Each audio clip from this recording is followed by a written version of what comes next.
오늘 말씀 제목 함께 읽겠습니다. 찬송의 옷과 구원의 옷. 네, 설교에 들어가기 앞서 한 가지 질문을 드리고 시작하려고 합니다. 오늘 무슨 옷을 입고 오셨습니까? 쭉 한번 보는데요. 아침에 일어나서 거울 앞에 서서 혹은 어제 자기 전에 이미 무슨 옷을 입고 올까, 이 예배장에 무슨 옷을 입고 나올까 정하고 그렇게 입고 오신 줄로 압니다. 예배 자리에서 무엇을 입을까, 그리고 날씨는 어떨까. 오늘 찬양 예배로 드려지는데 이런 다양한 것들을 고려해서 지금 이렇게 아름답고 멋지게 주님의 전에 앉아 계십니다. 우리가 입는 옷은 참 많은 것을 담고 있습니다. 축하하는 잔치 자리에 가면 밝게 입고 가고요. 슬퍼해야 하는 상가에 갈 때는 어둡게, 검게 입고 갑니다. 그리고 지난주 아동부 어린이들처럼 물놀이를 할 때는 수영복을 입고 가고요. 중고등부 학생들은 학교에 교복을 입고 갑니다. 교복 체육복을 입고 가기도 하죠. 그리고 2주째 아주 특별한 예배를 열고 있는 우리 애게이로 찬양팀은 이렇게 하모니 단체 티셔츠를 입고 오셨습니다. 이처럼 옷은 우리의 상태와 정체성을 잘 보여주는 거울의 역할을 합니다. 오늘 말씀 제목처럼 이 사사기 61장에도 특별한 옷들이 등장을 합니다. 바로 찬송의 옷과 구원의 옷입니다. 그런데 이 거룩한 옷은 우리가 스스로 입을 수 있는 옷이 아닙니다. 그럼 그것을 누가 입게 했을까요? 그리고 이렇게 거룩한 옷을 입었을 때 우리의 삶에는 어떤 변화가 일어날까요? 이거를 이해하기 위해서 우리 계속해서 마태복음 봤지만 훌쩍 뛰어넘어서 온 이사야의 배경을 먼저 조금 들여다보려고 합니다. 과거에 이스라엘의 죄로 인해서 바벨론으로 포로로 잡혀갔죠. 그 비참한 포로 생활을 계속해서 이어갔습니다. 서러운 세월을 지나면서 계속 그 포로가 된 이스라엘 백성들은 고향, 그 시온 예루살렘에 돌아가는 그것만을 꿈꾸면서 계속해서 살아갑니다. 고향에만 가면 다 모든 고통이 끝나고 찬란한 행복이 시작될 줄 알았습니다. 마침내 하나님의 은혜로 포로 귀환의 길이 열렸습니다. 다시 되돌아가는데 그들은 70년이라는 시간 동안 조금씩 적응하면서 읽어왔던 것들을 다 내려놓고 그 이제 적응이 돼서 안락했던 삶을 뒤로 하고 하나님의 약속을 붙잡고 믿음으로 광야를 걸어서 고향에 도착을 했습니다. 그런데 이렇게 기쁘게 고향에 들어온 축제를 해야 할 것 같지만 안타깝게도 그들에게 닥친 상황은 그렇게 기쁜 현실이 아니었습니다. 오히려 더 비참한 폐허가 그들의 눈앞에 펼쳐져 있었습니다. 무너진 성벽이 있었고요. 그리고 주변 이방 민족들은 계속해서 텃세를 부리고 방해를 했습니다. 몸은 고향에 왔지만 실제 삶은 전혀 회복이 되지 못했던 것입니다. 믿음으로 순종해서 돌아왔기 때문에 그들이 마주한 슬픔은 더 깊을 수밖에 없었습니다. 그런 상황 가운데 나오는 것이 오늘 이 61장의 말씀입니다. 하나님은 마침내 그들의 가운데 있는 슬픔의 옷, 어둠의 옷들을 벗기시고 이제 그 다른 새 옷을 입혀줄 한 존재가 온다는 것을 이사야를 통해서 선포하십니다. 하나님은 선지자의 입술을 통해서 여호와의 영이 임하고 기름을 부음을 받는 위대한 구원자가 이 땅에 올 것이라고 선언을 하는 것입니다. 이 선포는 나중에 이제 마태복음 우리 목사님과 함께 보았던 것처럼 그 신약에 가서 이 땅에 오신 예수 그리스도를 통하여서 우리의 완전한 구원의 옷을 입혀주시는 예수님을 통해서 궁극적으로 그 말씀이 성취가 됩니다. 오늘 본문이 바로 그 구원자에 대한 얘기로, 기름 부음 받은 자에 대한 얘기로 시작이 됩니다. 1절 말씀 함께 읽겠습니다.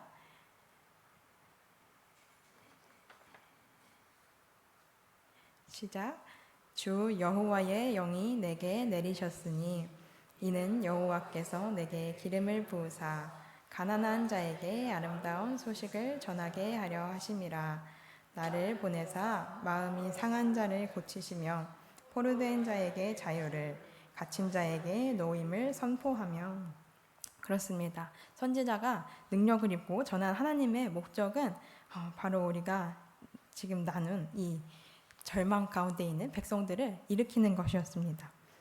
본문은 지금 이렇게 낙심해 있는 백성들의 비참한 현실을 하나하나 굳이 이렇게 많은 구절을 들여서 기록을 하고 있습니다.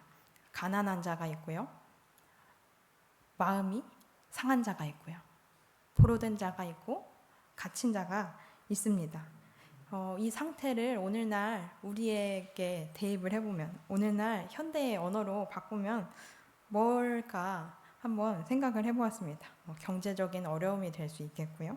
그리고 심리적으로 마음이 어려운 것, 그리고 사회적인 구조나 현실에 닫혀있는 문제들, 그리고 영적으로 흑암에 매여서 꽁꽁 닫혀있는 모습들이 있습니다. 몸은 이렇게 시온 땅으로 다시 돌아왔는데 온전한 회복으로 나아가지 못해서 슬픔 가운데 계속해서 머물러 있는 것입니다. 몸이 구원의 자리에 나와 있지만 삶은 온전한 회복을 누리지 못해서 슬퍼하는 것입니다.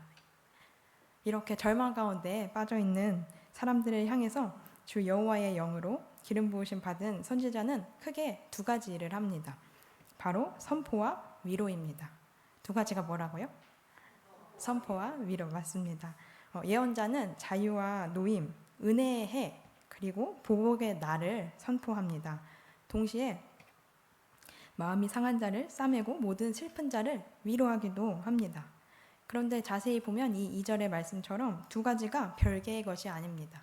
선포하는 것과 위로가 한데 묶여 있고, 그리고 또 언뜻 보기에 양립할 수 없어 보이는 은혜의 해라는 그 희년, 기쁨의 자유의 선포와 보복이라는 하나님의 정의가 같이 하나님의 백성들을 위로하고 있습니다. 이것이 어떻게 가능한가 하니 성경에서 하나님의 말씀이 선포될 때는 단순히 정보를 전달하는 것에 그치지 않기 때문입니다. 하나님의 말씀은 현실을 바꾸는 능력을 가집니다. 창세기에서 빛이 있으라 하시니 빛이 그대로 말씀대로 있었습니다. 에스겔의 골짜기에 마른 뼈들 향해 너희가 살아나리라 대언이 될 때 그것들은 살아나서 군대가 되었던 것처럼 말입니다. 이렇게 여전히 척박한 폐허 속에 갇힌 백성들에게 이제 하나님의 은혜의 해, 완전한 희년이 시작되었다, 자유다 선포되는 순간 그렇게 그들을 묶고 있던 어려운 것들, 모든 환경과 신분의 어려운 것들은 공식적으로 끝이 납니다. 하나님의 선포를 듣는 것 자체가 가장 큰 위로이자 가장 강력한 구원의 시작이 되기 때문입니다. 우리가 기억해야 할 것은 2절의 말씀에서 보듯이 하나님의 구원에 눈부신 은혜도 있지만 반드시 대적들을 향한 보복도 있다는 것입니다. 왜냐하면 우리가 믿는 하나님은 사랑의 하나님인 동시에 어떤 하나님이시기도 하죠? 정의의 하나님이시기도 하기 때문입니다. 오랜 세월 원수들에게 억압당하며 눈물 흘리던 자들의 그 깊은 억울함을 마침내 풀어주시는 것, 그 정의를 선포하여 하나님의 고통받던 자녀들을 위로하는 모습입니다. 그렇게 위로가 어떻게 구체적으로 나타날까 하는 것이 그 다음 구절에 나와 있습니다. 3절의 말씀에 보면 하나님은 시온에서 슬퍼하는 자들, 무거운 슬픔의 흔적들을 지우십니다. 친히 준비하신 거룩한 새의 옷을 입히십니다. 제가 가득했던 머리에는 영광의 화관을 씌워주시고요. 슬픔의 눈물 대신 기쁨의 기름을 바르게 하십니다. 낭망하여 무겁게 가라앉은 그 영혼의 헤어진 옷을 벗기시고 찬송의 옷으로 새로 입히십니다. 이 찬송의 옷이라는 표현을 함께 잠시 묵상해 보기를 원합니다. 하나님이 이 낙심한 백성들에게 찬송의 옷을 입혀주신다는 게, 우리가 오늘 에게이로 찬양팀의 옷을 입고 있지만 찬송의 옷을 입혀주신다는 것이 얼마나 귀하고 놀라운 은혜인 줄 모릅니다. 우리 옷은 씻을 때를 제외하고는 하루 종일 나의 몸을 감싸고 있습니다. 꾸며주기도 하고요. 나를 보호하기도 하고 동행하는 도구입니다. 그런 찬송의 옷을 입히신다는 것이 우리의 삶 전체를 찬송의 능력으로 완전히 둘러주시겠다고 약속을 하시는 것입니다. 낙심하는 것, 한숨 이런 것들이 더 이상 묶이지 않습니다. 내 상황이 어떠하든지 주님의 입혀주신 그 찬송의 옷을 믿음으로 걸치고 나아갈 때 우리는 슬픔이 더 이상 슬픔이 되지 않냐고 기쁨의 고백이 될 줄로 믿습니다. 이 위대한 회복의 결과로 폐허가 된 땅에 이 가시 덩굴 그리고 엉겅퀴들은 이제 뿌리를 내리기 시작합니다. 단단한 나무가 되어서 사람들이 황폐했던 땅에 푸르게 해서 서 있는 그 나무들을 볼 때마다 정말 하나님이 하셨구나 하고 하나님께 영광을 돌리게 됩니다. 흔들리지 않는 의의 나무가 돼서 우리의 삶 자체로 하나님의 살아계신 영광을 세상에 드러나는 자로 거듭나는 것입니다. 이게 참 우리에게 뭐가 진짜 위로를 줄 수 있나 저도 이 말씀을 묵상하면서 고민을 해봤습니다. 맛있는 치킨일까요? 맛있는 고기일까요? 친한 친구나 가족일까요? 용돈이나 보너스일까요? 물론 다 일시적인 위로는 될 수 있습니다. 하지만 그 무엇도 영원하지는 않습니다. 푸른 마르고 꽃은 시드나 우리 하나님의 말씀은 영원합니다. 상황을 바꾸고 신분을 바꾸는 이 영원한 말씀의 위로, 그 주님이 입혀주시는 참된 찬송의 옷으로 위로를 받는 우리의 평생의 삶이 되시기를 축복합니다. 그리고 그런 하나님이 전하시는 그 위로로 말미암아 낙심한 이들을 에게 그 사랑을 흘려보내는 저와 여러분이 되어야 될 줄로 믿습니다. 이제 그러면 이 주님이 입혀주신 찬송의 옷을 입고 흔들리지 않는 의의 나무로 이렇게 우뚝 섰다면, 그러고 난다면 삶에 어떤 일이 일어날까를 보게 됩니다. 하나님의 위로는 결코 한 사람에서 멈추지 않습니다. 나에게 입혀진 찬송의 옷은 이제 내가 살아가는 환경과 내 주변의 공동체를 바꾸는 움직임으로 이어집니다. 그 다음 말씀을 함께 보면 슬픔의 옷을 벗고 의의 나무가 된 이들이 가장 먼저 하는 것은 그 무너진 것들을 다시 일으키는 것이었습니다.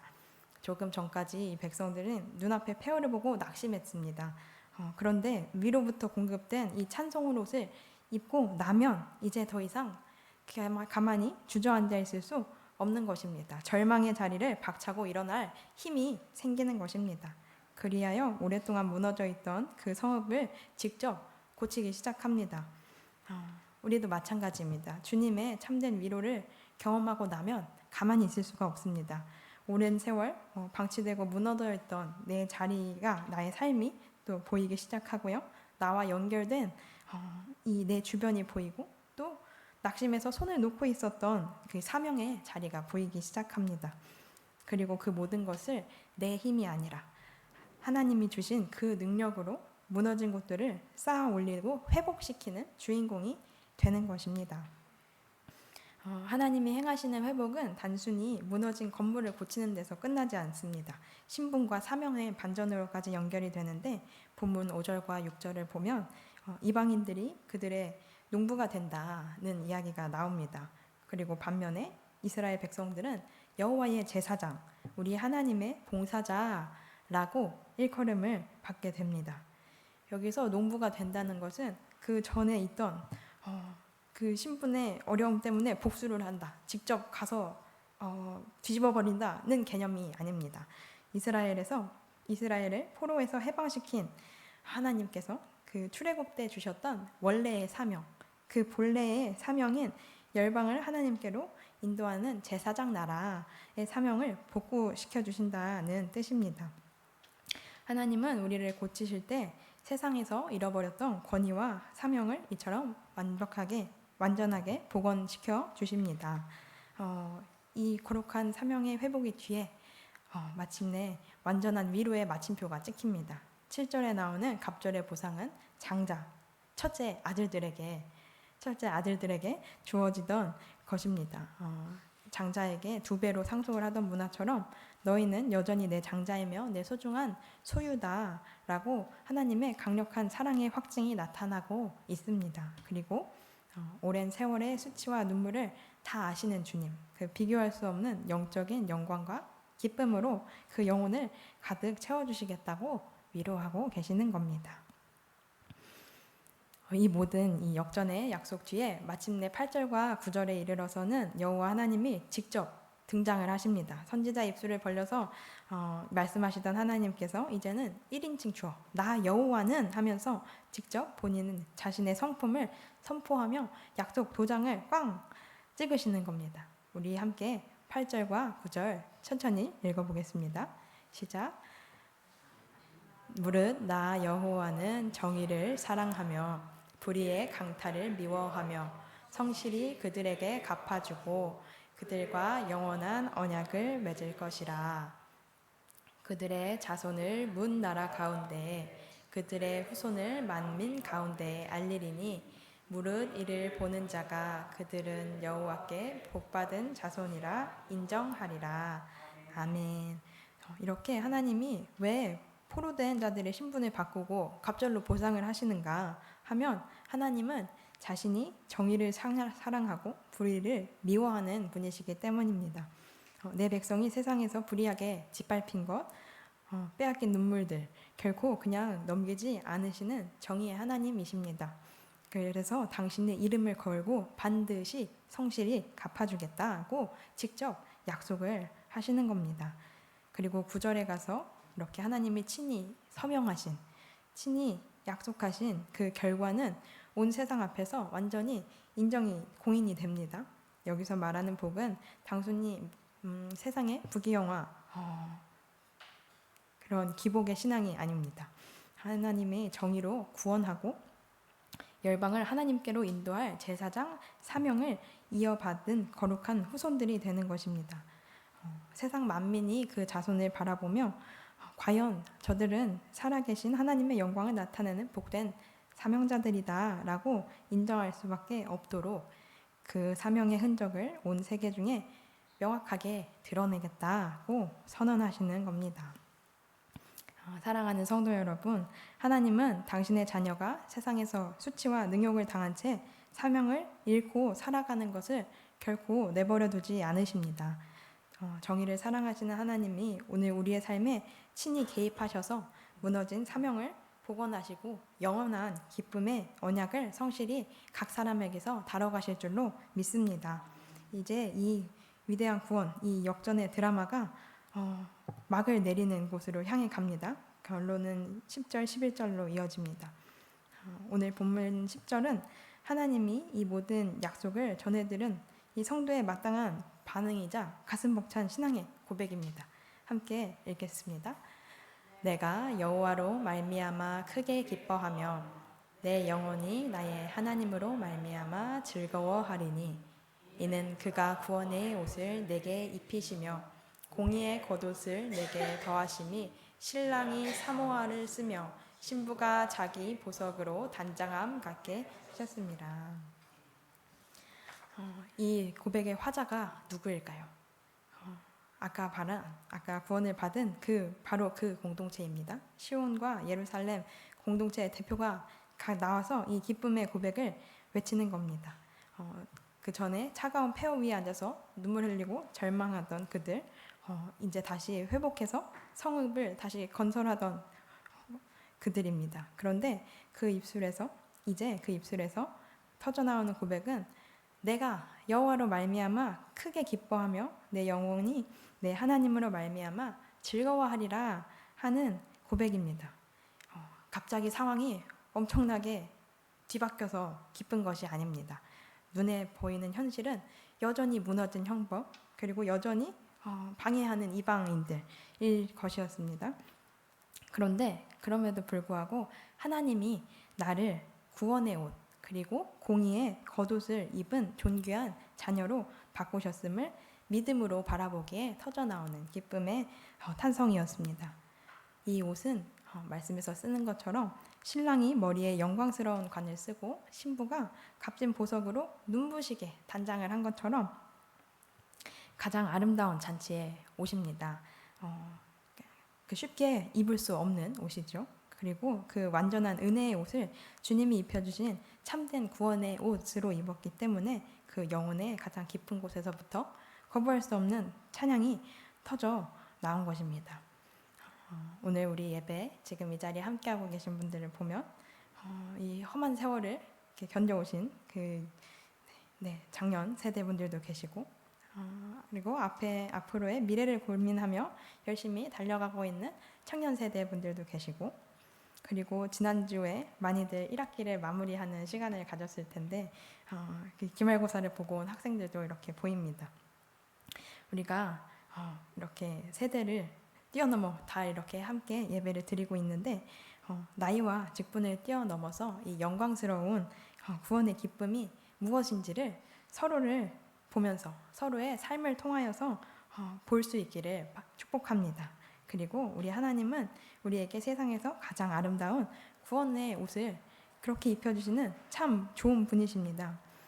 주님이 입혀주신 그 구원의 옷을 입은 자들로서 우리 좌우에 계신 분들과 함께 인사를 해봅시다. 구원의 옷이 참 잘 어울립니다.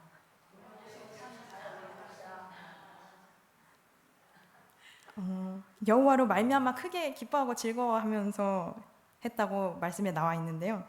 곁에 있는 지체를 다시 한번 바라보면서 정말 세상에서 가장 행복하고 환한 표정으로 한 번 더 인사하겠습니다. 구원의 옷이 정말 잘 어울리십니다. 구원의 옷이 참 잘 어울리십니다. 네, 이렇게 하나님이 입혀주신 옷이 이렇게 행복한 거구나. 나도 저 옷을 입고 평생 하나님을 기뻐하고 즐거워하며 살아야겠다. 이 영적인 축제에 미소와 유산이 우리가 있는 곳마다 가득하기를 원합니다. 이렇게 이제 본문이 오늘의 역사, 이 모든 역사가 인간의 의지나 노력에 달려있지 않다는 것을 11절에서 선포하고 있습니다. 봄이 오면 얼어붙은 땅에서 이렇게 기어이 푸른 싹이 돋아납니다. 주 여호와께서 이 공의와 찬송을 온 세상 앞에 반드시 솟아나게 하실 것입니다. 우리를 위해 시작하신 이 구원의 역사를 하나님이 아까 약속하신 도장 꽝 찍은 하나님께서 끝내 이루어 내시겠다는 신실하신 성취의 보증입니다. 사랑하는 성도 여러분, 오늘 설교를 시작하며 여러분께 질문을 던졌죠. 오늘 이 자리에 무슨 옷을 입고 오셨습니까? 그리고 바로 직전에 우리는 서로를 바라보면서 인사를 했습니다. 구원의 옷이 참 잘 어울리십니다. 그렇게 활짝 웃으면서 인사를 했는데요. 참 아름다운 옷이지만 어쩌면 우리는 겉으로만 그럴듯하고 멋진 옷을 입고 이 자리에 나온 것일 수도 있겠습니다.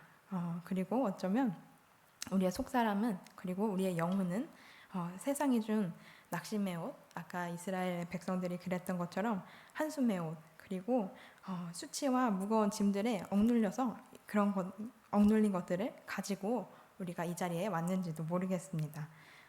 그리고 방금 나는 그 아름다운 옷, 구원의 옷을 또 삶의 무게에 짓눌려서 또 금방 잊으면서 그 찬송의 옷과 구원의 옷을 잊은 채 또 살아갈 수도 있겠습니다. 조심스럽게 고백을 해보자면 최근에 제 아내도 오늘 본문 1절에 나오는 말씀처럼 포로되어서 자유하지 못했던 부분이 있었습니다. 제 힘으로 쉽게 끊어지지 않는 연약함과 죄의 습성이 있어서 지난 한 주간 6번의 기도회 예배를 인도하면서 참 마음이 무거웠습니다. 성도님들, 목사님을 위해서 기도 잘 하고 계시죠? 네. 제가 정말 목사님이 정말 많이 보고 싶습니다. 근데 이렇게 목사님이 보고 싶으면서도 이렇게 무거운 마음으로 계속해서 예배를 인도를 했던 것은 마치 에덴 동산에서 죄를 짓고 두려워서 숨었던 아담과 하와처럼 제 부끄러움을 가리려고 여러 가지 방법으로 몸부림을 쳤기 때문이었습니다. 주중에 기도의 자리에서 반복해서 주셨던 찬양이 있는데 여호와께 돌아가자 하는 찬양이었습니다. 여호와께 돌아가자, 우린 돌아서도 그는 변치 않네. 여호와께 돌아가자, 우린 넘어져도 그 사랑 영원하네. 반복적으로 이 찬양을 주셨습니다. 하지만 그것이 제 죄의 문제를 끝내주지는 못했습니다.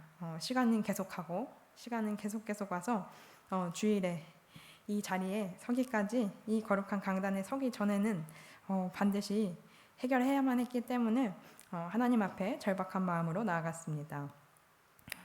이 오늘 주신 말씀 이사야 61장에 구원의 아름다운 소식을 이 일부 예배에 설교 본문 말씀으로 허락을 해주셨는데 정작 제 영혼이 갇혀 있습니다. 회개합니다. 불쌍히 여겨주세요. 예수님 보혈로 씻어주세요. 이렇게 기도하면서 제 연약함을 완전히 드러내었을 때 비로소 제 영혼을 누르던 포로된 상태에서 자유하게 해주셨습니다. 뿐만 아니라 제 몸에 연약했던 부분까지도 함께 만져주시고 회복을 시켜주셨습니다. 그래서 이 아침에 정말 감사와 기쁨의 확신을 가지고 선포합니다. 정말 하나님은 살아 계십니다. 정말 하나님의 말씀이 능력입니다.